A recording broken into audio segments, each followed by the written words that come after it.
Kúsu to zlato je. To čoky zlato? Ne, to není vtáčikovia, tak sú. Vieš, nimi blúšti. A nemajú miesto tých špís v oku.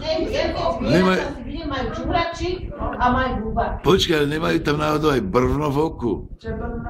To je taký príslov, taký špíchol, že pre brvno v oku, brvno je kúsisko dreva obrovské. Že nevidíš špís u druhého.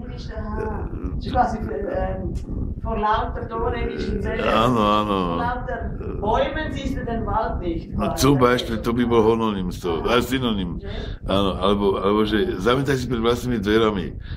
Vzdialeno, vieš, akože najprv si robil poriadok u seba, vyber to brvno, aby si videl u toho druhého to malinký špís. Tak sú. Brno je veľký špís. Áno, brvno je celý štam v podstate.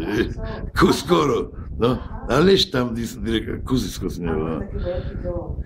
Áno. Klád sa tiež povie, brvno. Brvno je také iné, slovenské. To Češi myslím ani nepoznajú brvno. Ty Leonard, vieš, že tie kozy to viete, že majú to čierne pupilu. To je taký rechtek. Ale čo, ne? Šajse. Ja to furt kreslím ako gulaté. Ty Leon, povedz sa... To čierne v očiach. Že ja mám gulaté kúkať čierne, vidíš to?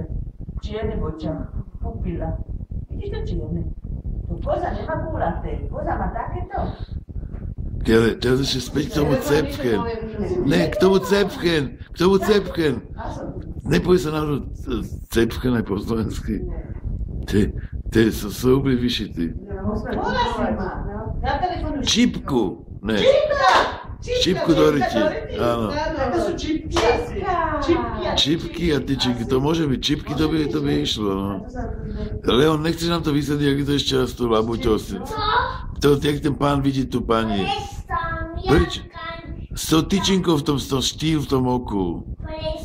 Neprestaň. Čak povedz, tak pekne to vyprával.